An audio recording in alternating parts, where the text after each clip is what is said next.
Alright, so it has been a minute since I uploaded a video. A lot going on.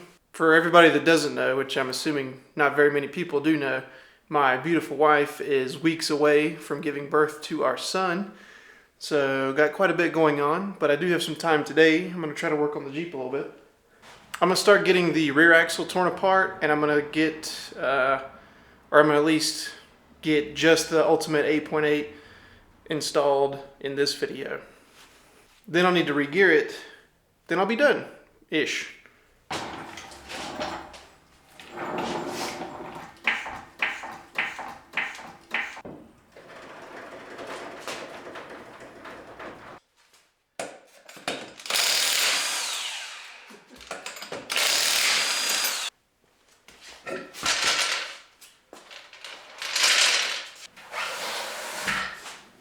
Okay, so here is the Ultimate 8.8 kit. This has been sitting on my floor for months, so hopefully everything's here. I have not opened it. Alright. So there's the part number, in case you're looking for it.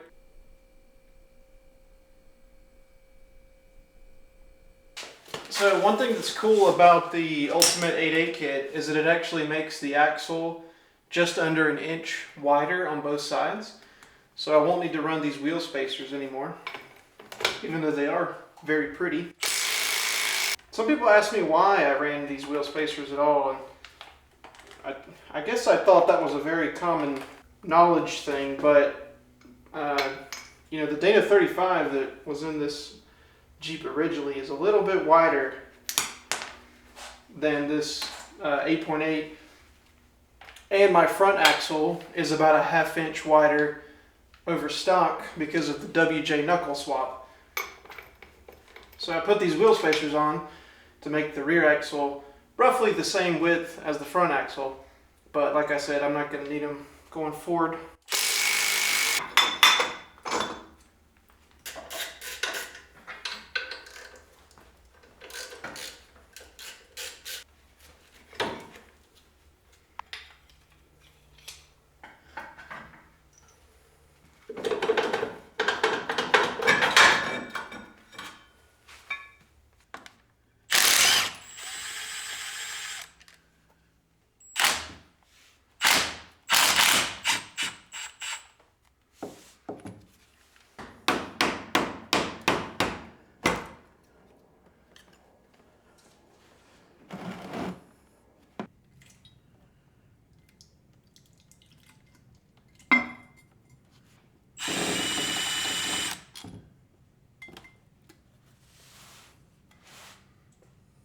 So one thing that's really going to suck for me is that I have the Spartan locker installed, and getting these Cclips out is going to be a huge fight.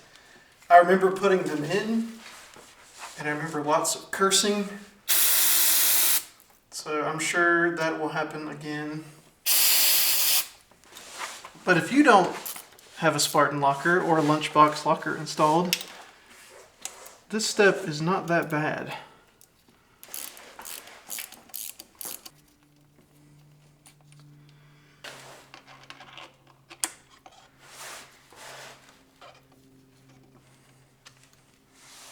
Okay, so here's the part that I've been dreading. What I'm going to have to do is wedge a screwdriver or something in here, pry these locking pins back, hold them with one hand, and insert the little wire lock rod thing that comes with the locker with the other hand, and do that to all four so that the couplers are, you know, loose, and I can try to start sliding those pieces out so I can get Cclips out. It's going to be a little bit of a headache, so I'm probably not going to record this part. Just know that it sucks, but this is not that difficult. Getting the Cclips is not that difficult if you don't have a lunchbox locker in here. Okay, that took a fraction of the time that I thought it would. Having done it a couple times before makes it a lot easier. So you can see how everything's loose in here now. Alright, I got the first Cclip out. I just kind of wiggled it out of this gap right here between the whatever these are called, the lock collar and the drive collar or something like that. So that should have been the hardest part.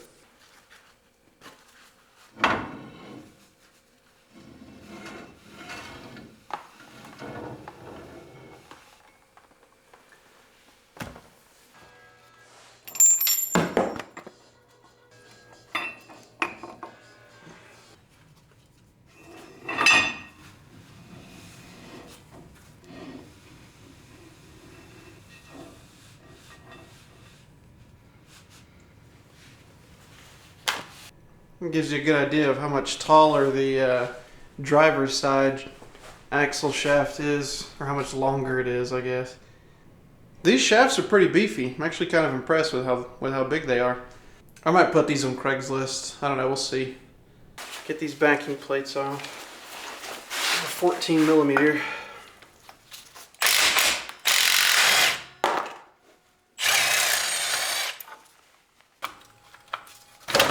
There we go. Jeez. That was really on there.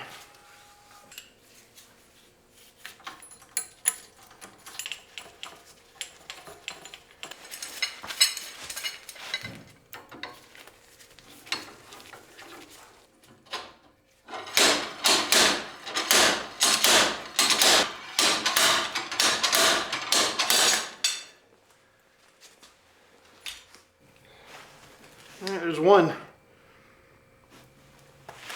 My slide hammer and my rear axle bearing pullers.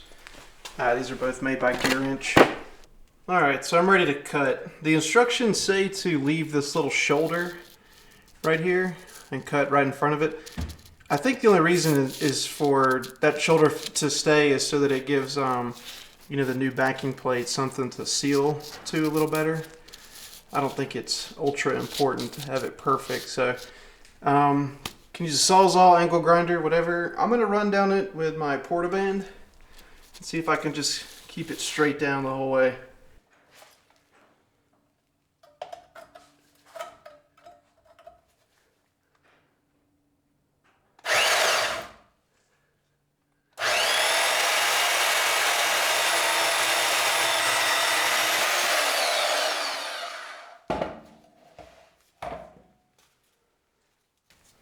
That's pretty damn close, right out of the gate. I'm gonna have to grind it a little.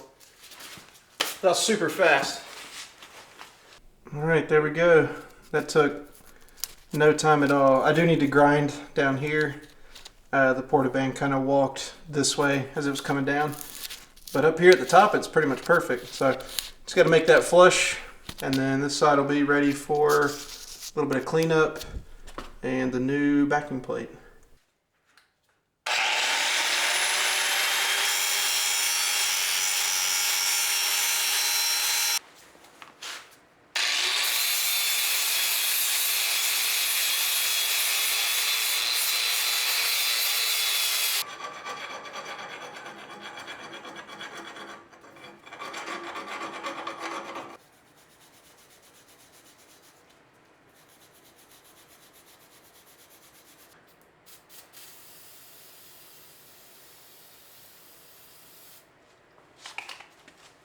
Looks like this axle was starting to get some corrosion in there already, so I'm pushing real hard on this little wire wheel.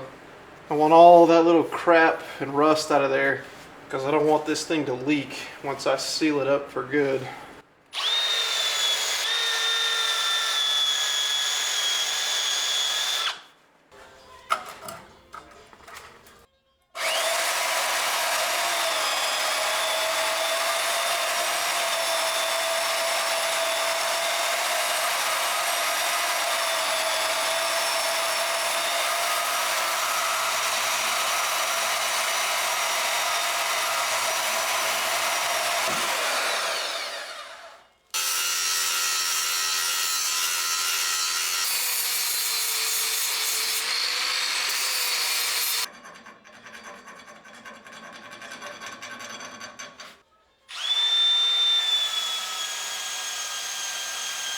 Well, I don't know what it is about Yukon lately, but it seems like every single thing I buy from them is either messed up or incomplete or whatever, but I'm supposed to have 8 of these bolts and only have 5.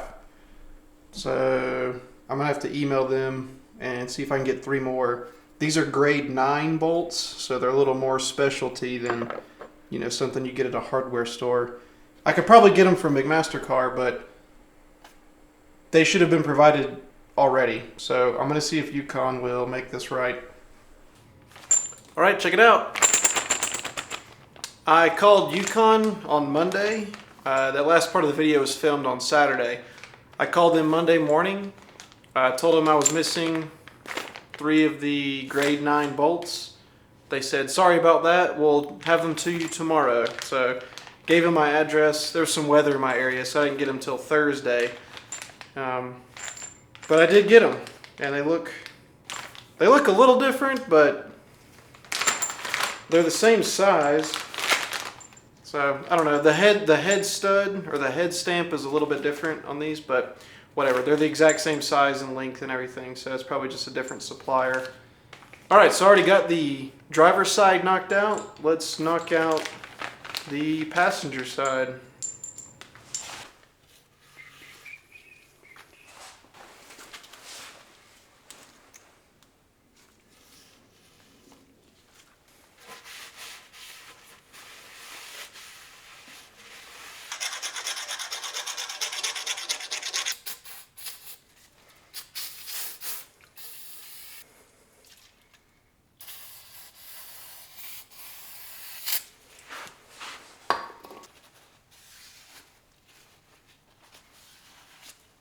Alright, I got all this really clean. I don't want any excuses or reasons to have a leak. So I'm going to use the black RTV that Yukon provides and fill in this little channel like that.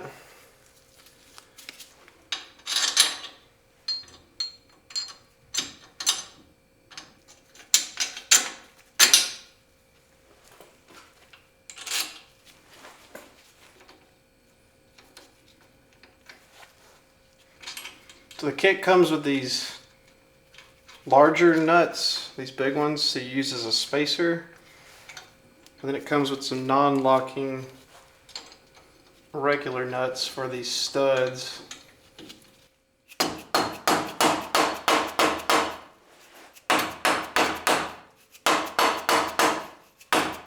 Oh yeah, it's going on. Alright, let's run them in evenly in a crisscross pattern.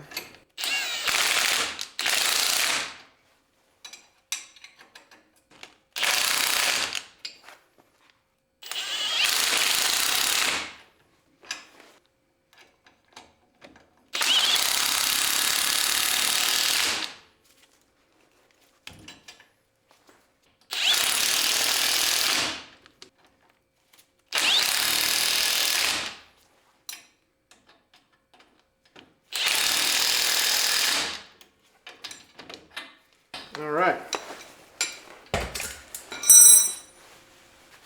Clean this top up a little bit. There we go. Now I can take the setup nuts back off.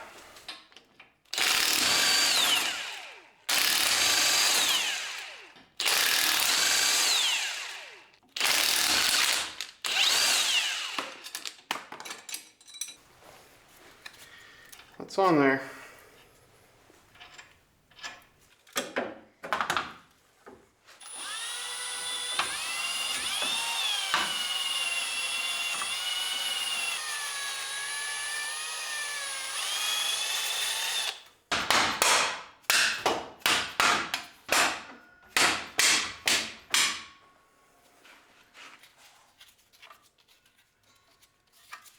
Alright, let's put together a rear shaft. So here's the studs. They are 3/4 inch. I'm going to spray off the bottom with some brake clean, just to kind of get the oil and stuff off, because I'm going to have to put Loctite on them. Passenger side shaft.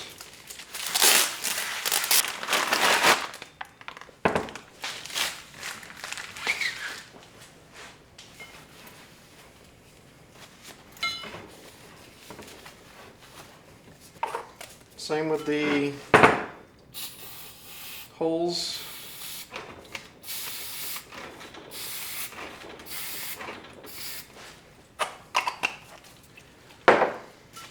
These are double drilled, so I can run 5 on 4.5 or 5 on 5.5.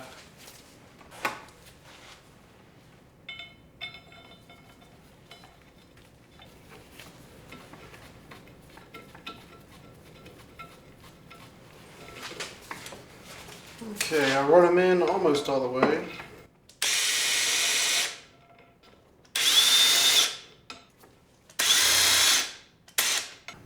Drop a red Loctite.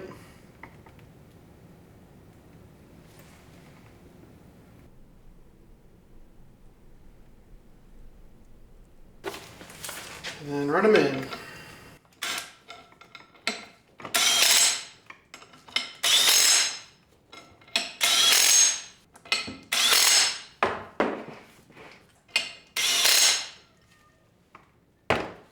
Alright, so this calls for 90 foot-pounds on these studs. So what I did was just drop them down into a wheel so that it wouldn't, twist around, and then use a torque wrench like this.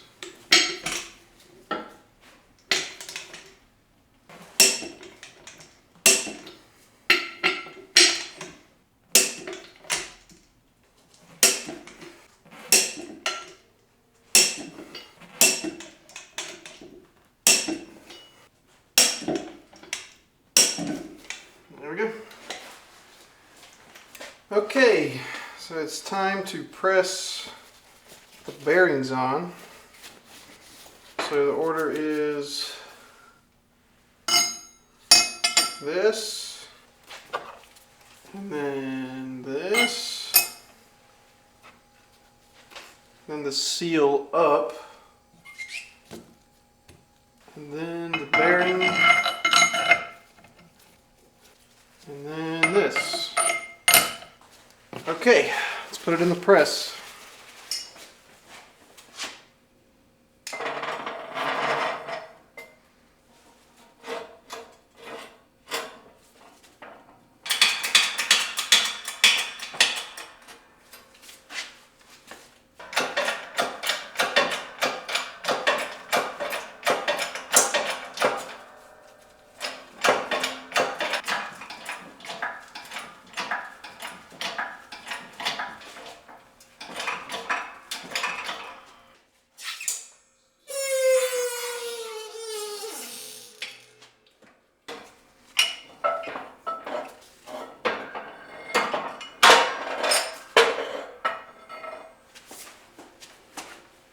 Once you get it pressed on all the way, it'll look like this. There's still a little bit of machined surface visible, and it's supposed to be like that. It had me confused at first. This bearing bottoms out on the shoulder that's in there. So there's going to be a little bit of exposed machine area right there. So all good. This is ready to go in now. So the instructions say to put some silicone around the seal area before you put it in. I'm not going to do that right now because I'm going to take this right back out so I can take the carrier out of the axle and start the re-gear. But I am going to check fitment.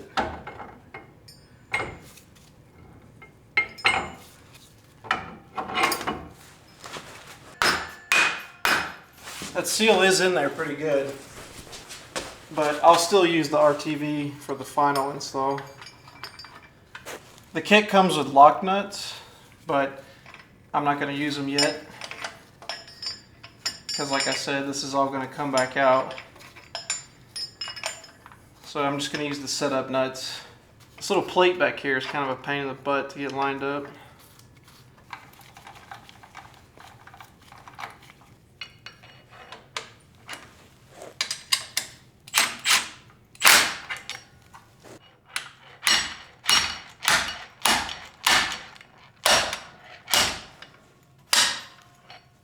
There we go. That's the secret.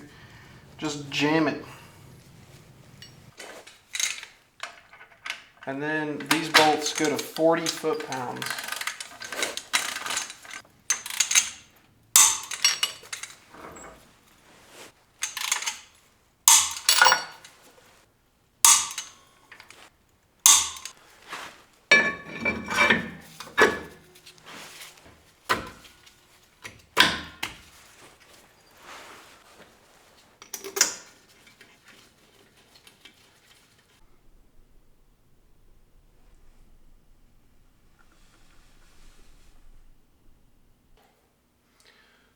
All right, there we go. Not a hard install at all, actually. Wasn't even, that time consuming.